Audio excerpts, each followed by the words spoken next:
At the outset of World War II, the British sent an expeditionary force into Belgium to help the French push back the invading German armies. But Germany was too strong. With hundreds of thousands of English troops surrounded at the town of Dunkirk, a massive evacuation was planned. It was an impossible task, but amidst the tragedy of loss, there was also the miracle at Dunkirk. This is where the British took their first major stand against the Germans on the battlefront.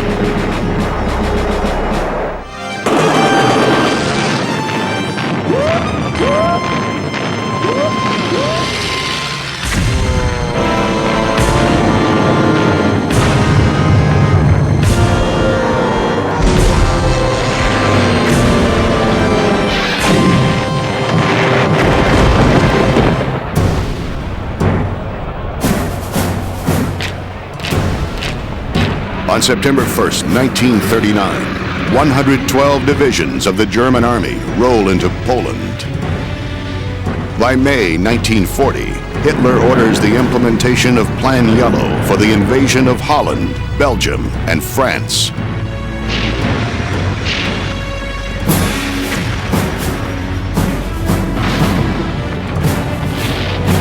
"136 divisions are committed to bring the French to their knees." Adolf Hitler then plans to cross the Channel to England. He is confident he can defeat the armies of the Low Countries. But a British expeditionary force of 250,000 men has been sent to defend France and can pose stiff opposition. The British Expeditionary Force was, in contemporary parlance, a strike force. It was the sum total of the forces Britain could put into the field in Europe. It moved from Britain to France soon after the declaration of war in September 1939, and by May 1940, it was actually the most powerful army on the Allied side.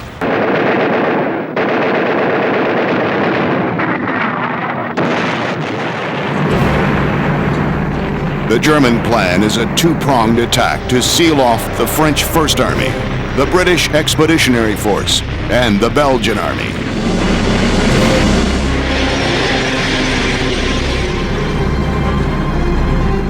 Well, the Germans had been riding high.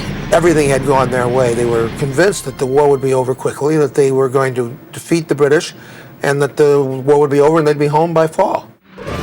Everything had gone so well in the spring of 1944 that they had very few casualties, and they were completely high on the glory of winning. The Dutch, being a very small nation with no sizable military force, the Belgians the same way, there was no chance that the Germans would be stopped by the Dutch or the Belgians. The Germans handily defeat the Belgian army with military superiority and strength.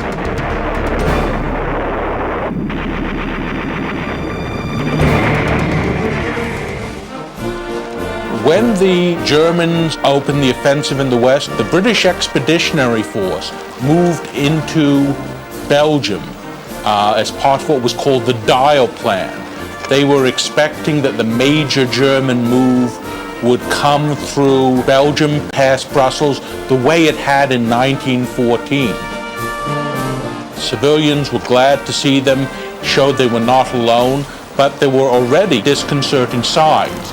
There were crowds of refugees already taking shape on the road, Belgians fleeing German air attacks.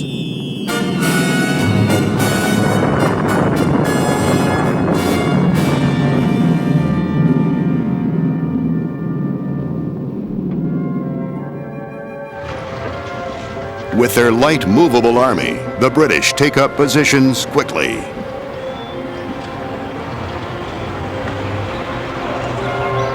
As the British moved into Belgium, it was some days before they met the German army. What they did encounter was first the German Air Force. There were initial attacks on British positions.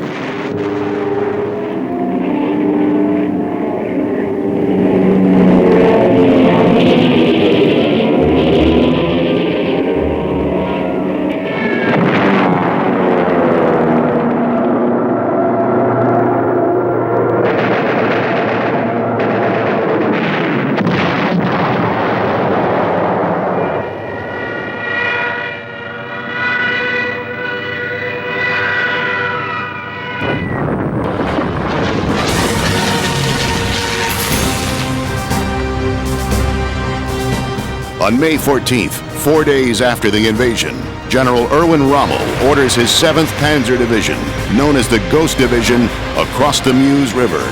This was the spearhead of the German advance towards Dunkirk. It was called the Ghost Division because it moved so fast the French High Command could not keep track of its location.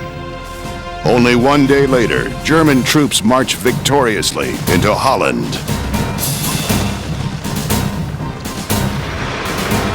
Rommel is now convinced the way to the west is open.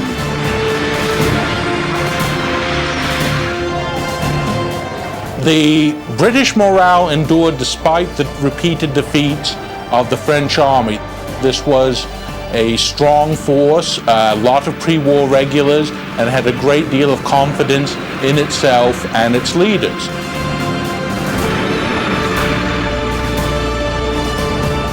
Because of the weakness of the other armies, the British forces begin to fall back toward the coastal towns. The Germans had been able to break through French defenses and create a dangerous 50-mile gap in the lines.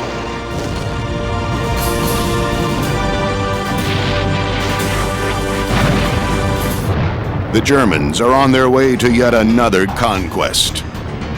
Obviously, they felt extremely confident. There was nothing to hold them. There was no opposition virtually to their movements. And at that time, of course, the Luftwaffe still could provide air cover, so that the Germans were extremely optimistic and convinced that the war was going to be over. They were going to win it easily. Just 10 days after the invasion, the Germans have pushed all opposition to the sea. They had defeated whatever resistance there was. They had destroyed the French resistance in a very short time. The British were running. There was no reason for them not to be ecstatic. But the soldiers of both the retreating and advancing armies are not the only ones on the move. Germans had opened their offensive in the west with massive air attacks, creating loads of refugees, which impeded British and French troop movement. In some places, the people had had their houses destroyed in the First World War and were just horrified that it was all going to happen again.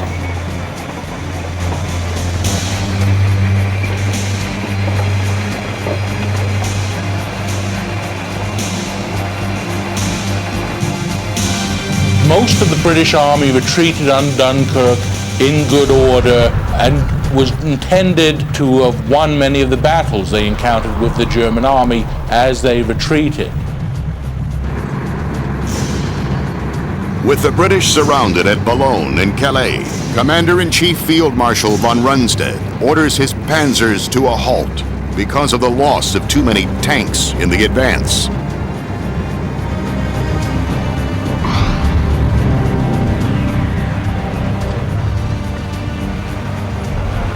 After 2 weeks of hard battle, German soldiers take advantage of the time off to tend to personal luxuries and some frivolity, but it all ends too soon.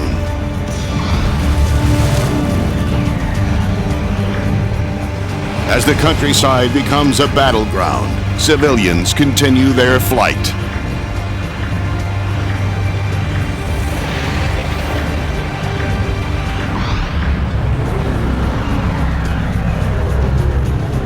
With the Germans closing in from both east and west, and with the ocean behind them, the British consider a last resort, a full evacuation from Dunkirk. Some individuals cut off from their units came back and were helped out by French civilians. Many made their way to Dunkirk if they had been cut off during the retreat in disguise. By and large, the British Expeditionary Force fell back towards Dunkirk in good order. When the Germans learn of the evacuation plan, von Rundstedt orders his panzers back into battle and launches the biggest attack of the campaign.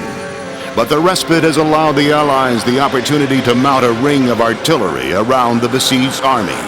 The Germans can no longer break through easily.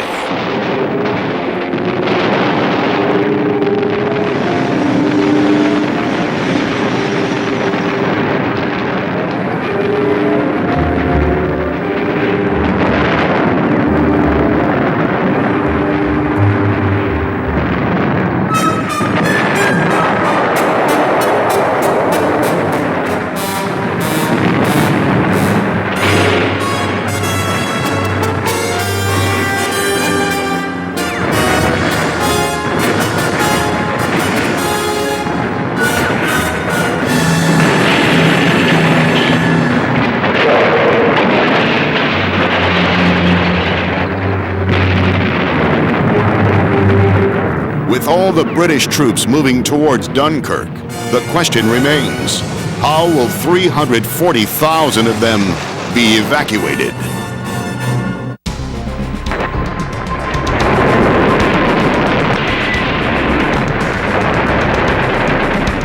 May 27th, 1940. With the Germans closing in from both sides, the bulk of the British force and part of the French First Army escapes through the middle of the enemy divisions into the area around Dunkirk.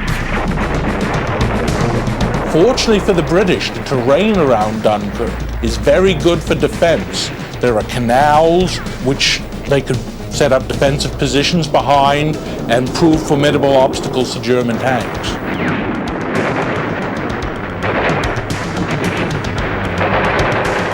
The only weapons the British have at Dunkirk are small arms and World War I vintage machine guns. There's a noticeable shortage of any heavy artillery. One of the great losses were once they got to Dunkirk, all the vehicles, artillery pieces had to be destroyed. Many of the trucks were driven into the English Channel, using to build up makeshift docks to bring boats alongside when the evacuation started. While a delaying action is waged in the south at the port of Calais to prevent the Germans from driving up the coast, the battle to hold Dunkirk rages furiously. The fight moves from street to street and house to house.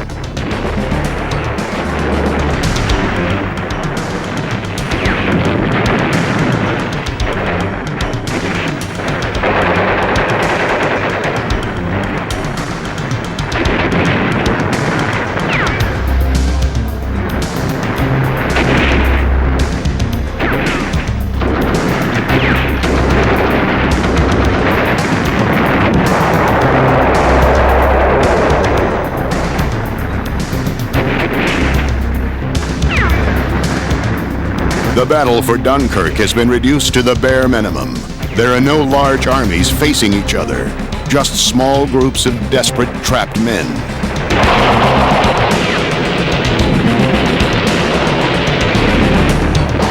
May 28th. With German tanks within sight of Dunkirk, von Rundstedt orders his panzers out for good and heads them south to Paris.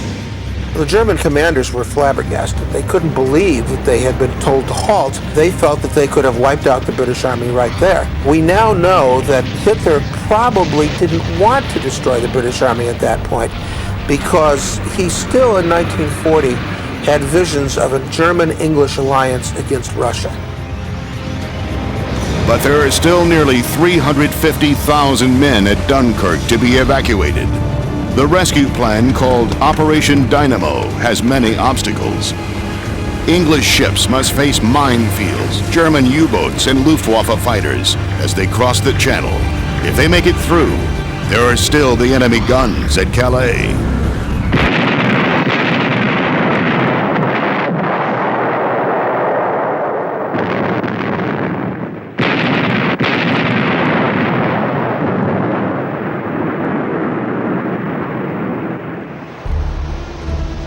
Once within reach of Dunkirk, the big ships discover they are too big for the port's shallow waters. They can't get in close enough to evacuate the men.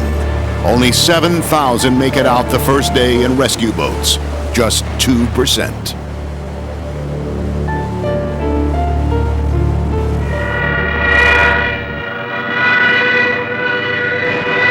On the 29th, the ships use a new coastal approach to Dunkirk. They escape the Calais shelling, but instead they're bombed and strafed by the Luftwaffe.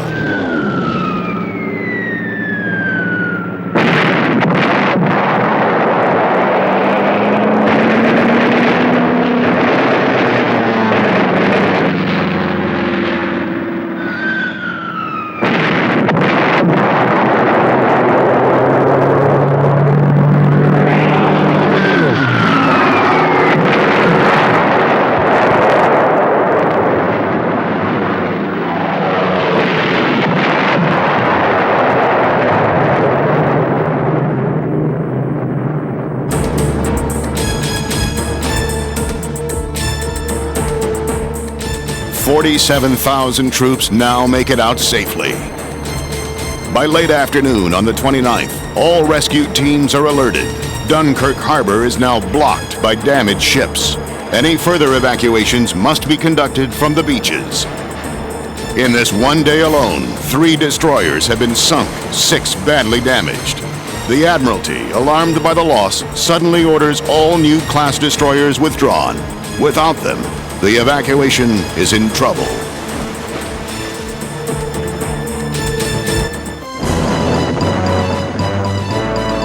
Although the Panzer divisions have withdrawn, units of German soldiers continue to harass the town of Dunkirk.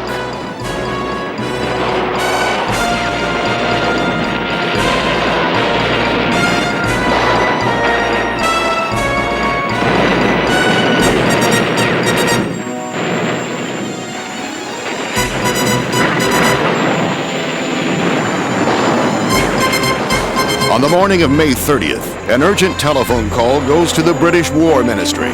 Commanders report that the perimeter defense cannot be held for long. They need as many boats and as much ammunition as possible. All of the British Expeditionary Force and the remnants of the French First Army have now congregated onto a corner of beach 24 miles long and 6 miles wide. From across the Channel, the strangest fleet in naval history begins to materialize. From the luxury yachts of the wealthy to the grimy working tugs of London, anything that can float is brought into service.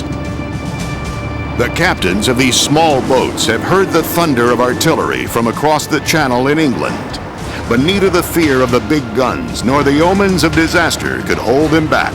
It is an all-out English effort. Naval records show that many yachts, although warned that they are too slow, start out against orders and have to be turned back by the Navy.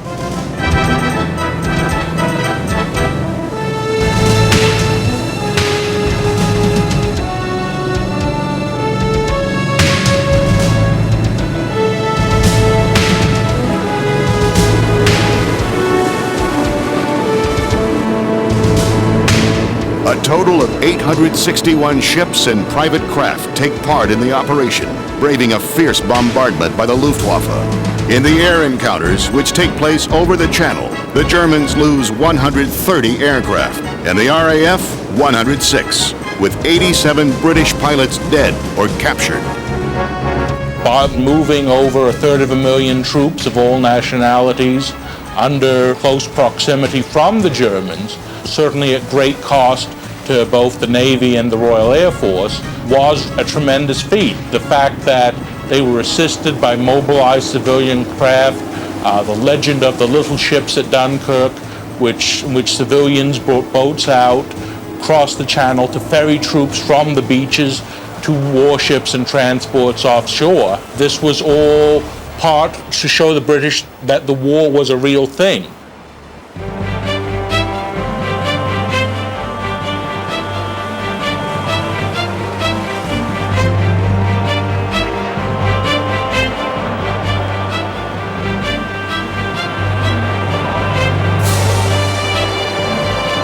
With Frenchmen also thronging the beaches, Churchill orders them given an equal opportunity for evacuation. By the 31st of May, 200,000 men have been freed.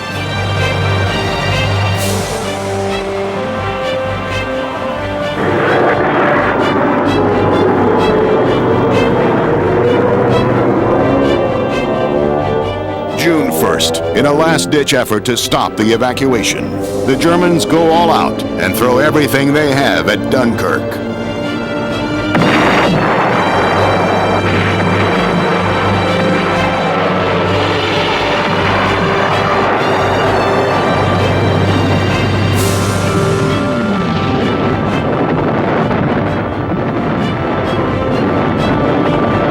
By the end of the day, 31 ships have been sunk, 11 badly damaged.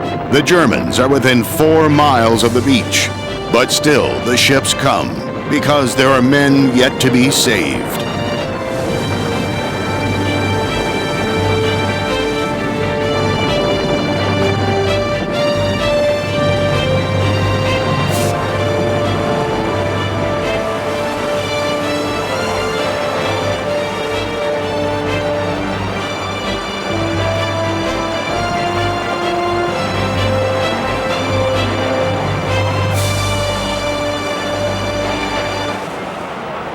The injured take priority on the ships. Everyone else is crammed onto any part of the boat except the bridge and the engine room.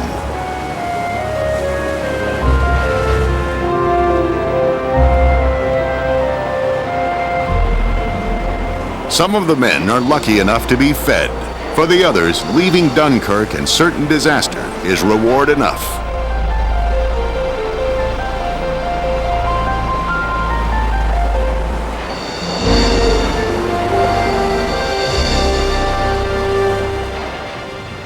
At 11:30 p.m., June 2nd, Dunkirk signals British Expeditionary Force evacuated.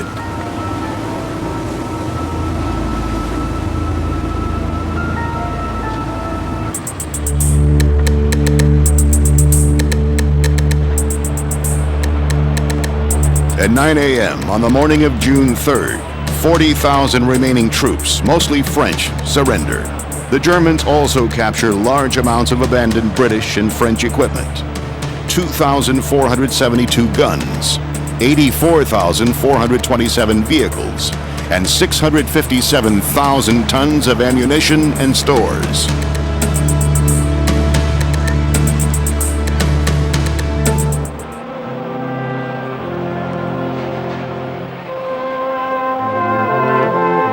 The evacuation of Dunkirk was one of the great heroic episodes of the Second World War, one of many evacuations.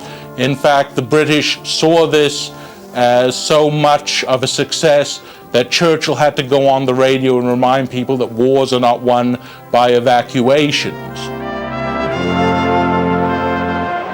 Everyone is relieved that from the ruins of Dunkirk, 338,000 men are saved by daring boat owners and are free to fight again. For the people of England, the siege of Dunkirk is at an end. But for the French, the Battle of France is about to begin.